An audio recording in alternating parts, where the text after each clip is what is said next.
Lucas has unboxed this exact phone 9 times before, and he still shakes a little every September like it's the first one. You're the only person who's been at the table for all 9. You remember things Lucas doesn't. The first box, the second, the 5th. He's forgotten most of them already, the way you forget a meal the moment you're hungry again. Tonight is box number 10. His hands are shaking. Yours are still. In 11 minutes, you're going to find out exactly what 9 years of shaking hands costs, and what 9 years of stillness quietly built instead. Age 24. A rainy Friday in Berlin. Lucas's knee won't stop bouncing. It's arriving tonight, he says, tracking a delivery icon crawl across his screen. Titanium. Curved edges. Camera pulls in 12% more light. You look at your phone. 12 months old. Works fine. Lucas glances at it the way you'd glance at someone wearing last year's fashion without realizing it. You're not upgrading, he says. Trade-in drops tonight. Plans nothing, $49 a month. Couple coffees. Couple coffees. As if $49 forever is the same thing as one coffee once. I'll keep this one, you say. Lucas laughs, already back on his screen. Don't be shocked when it feels ancient in 6 months. That night you do the math on a receipt. New phone, financed, $49 a month, forever. Old phone, kept, 0, plus $40 saved switching to a cheaper plan. You open an investment app. You set up an automatic transfer. You name the folder, the phone fund. It's the first time in your life that saying no didn't feel like losing something. Age 26. Phone's 3 years old now. Half-second lag opening apps. A morning meeting. Everyone places their phone face down on the table. A ritual nobody designed, but everyone follows. Lucas's lands with a heavy click. Triple camera catching the light. Yours lands smaller, duller, a nick near the corner you'd stopped noticing until right now. Your boss's eyes pass over the table, phone, phone, phone, and stop on yours half a second too long. Nobody says anything, you feel it anyway. Lucas catches you at the water cooler after. Saw the scratch, he says. Voice low like he's doing you a favour. Old phone. Clients think old work. It's optics. Back at your desk, you open the website. Your finger hovers over the button. You close the tab. You open the investment app instead. The phone fund says $2,400. Your phone is unimpressive.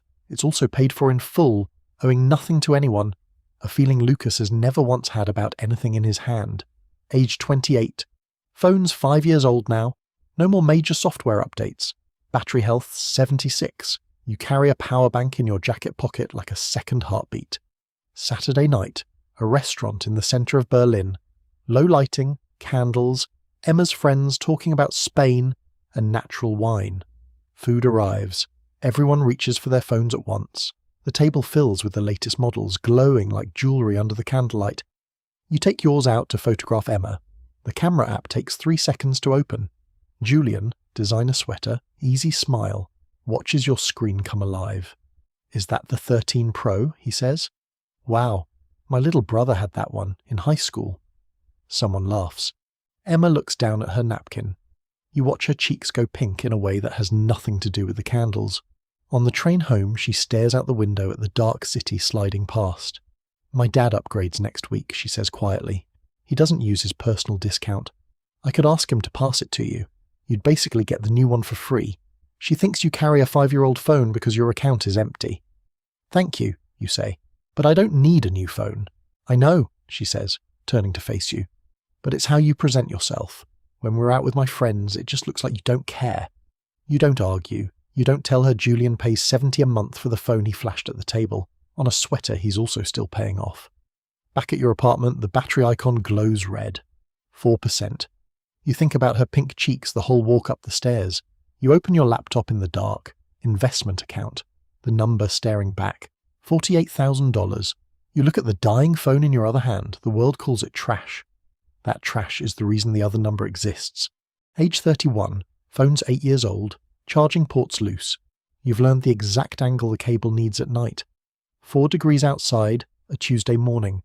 The phone dies at 40%, killed by the cold before you've even reached the train station. You end up in a repair shop on a side street that smells like solder and old plastic. Klaus is 62. Thick glasses. Hands that have been inside more phones than he can count. He pops the back off with a tiny screwdriver. 13 Pro, he mutters. Logic board's still perfect. Just needs a $30 battery. Most people tell me to throw it away, you say. Klaus doesn't look up. Of course they do. Billions of dollars spent every year making you feel like a criminal for keeping a working machine. He tightens a screw. My son changes his every year, works 50 hours a week paying for things that lose half their value the second he opens the box. He hands the phone back. Screen lights up. Battery health, 100. 3 more years in this, he says. Don't let them trick you. You walk out into the cold holding a phone that just got younger while everyone you know keeps getting older underneath theirs. A few months later, a work trip to Munich. You're sharing a hotel breakfast table with a colleague named Sophia, someone you've worked alongside for years but never really talked to outside meetings. She notices your phone when it buzzes face down on the table. Is that an old 13 Pro? She asks, not unkindly, just curious. I haven't seen one of those in years. 8 years old, you say. She laughs, but it's not the laugh you're used to from people like Julian. I had a 13 Pro, sold it for a 14, sold that for a 15. I think I've spent about $9,000 on phones since the one you're still holding came out. She says the number like it surprises even her, hearing it out loud for the first time. You don't say anything about your own number. You don't need to. You just nod, finish your coffee, and head into the meeting with a phone that's never cost you a single monthly payment in its entire life. Age 34. The office kitchen, an ordinary Thursday. Lucas is at the counter, dark circles under his eyes. The latest phone gleaming next to his coffee like it cost him nothing. It cost him everything. Nice phone, you say. Lucas rubs his face. Don't ask. Rent went up again. This thing's $55 a month. I wanted to skip it this year, but the old one started slowing down and he exhales. I felt the pressure. I'm drowning in bills, man. I can't breathe. His phone buzzes. A client call. He grabs his coffee and walks off, already trapped in a race that has no finish line and never did. You look down at your own phone. Scratched. Slow. 2 full seconds to open the camera.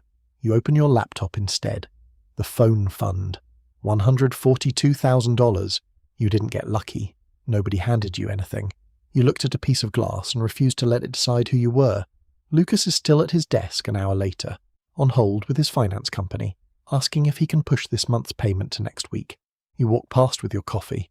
He doesn't see you. He's too busy staring at a screen that owes him nothing and never will. That evening you meet Emma for dinner. Not the restaurant from 6 years ago. Somewhere quieter. Somewhere you actually chose. She notices the same phone in your hand. The same scratches she once apologized for on your behalf. You never did upgrade, she says. Not unkindly. Just noticing. No, you say. She's quiet for a moment, turning her glass slowly on the table. I think about that night sometimes. My dad's old phone. I thought I was helping you. You were trying to, you say. I was trying to fix something that wasn't broken. She looks up. You weren't behind. I just couldn't see what you were actually doing instead. You don't say anything. You don't need to. The number in your laptop already said it for you. 6 years before she figured it out on her own. You think about Sophia at that hotel breakfast table saying $9,000 out loud like it surprised her. You wonder if she's done the math since then, or if the number's grown quietly in a different direction the way these things always do when nobody's watching closely enough. You think about Klaus, somewhere in that small shop that still smells like solder, telling some other 20-something the same thing he told you. Don't let them trick you, young man. You think about the version of yourself at 24, watching Lucas's hands shake over a box, deciding, quietly, with no audience, no applause, that he wasn't going to let a piece of glass decide who he was. That decision never once felt important while you were making it. It only looks important now, from up here, looking back down at it. Somewhere right now, someone is 24 years old in a cafe, watching a friend unbox something shiny, feeling that exact pull to keep up before they've even thought about it. They'll say yes tonight, or they'll say no. 10 years from now, one of those answers turns into a number they're proud of. The other turns into a phone call to a finance company asking for 1 more week. The phone never asked you to keep up. The people did. If you've ever caught yourself reaching for the buy now button, just to feel normal for 1 more September, tell me what it actually cost you, not the price, what you gave up instead.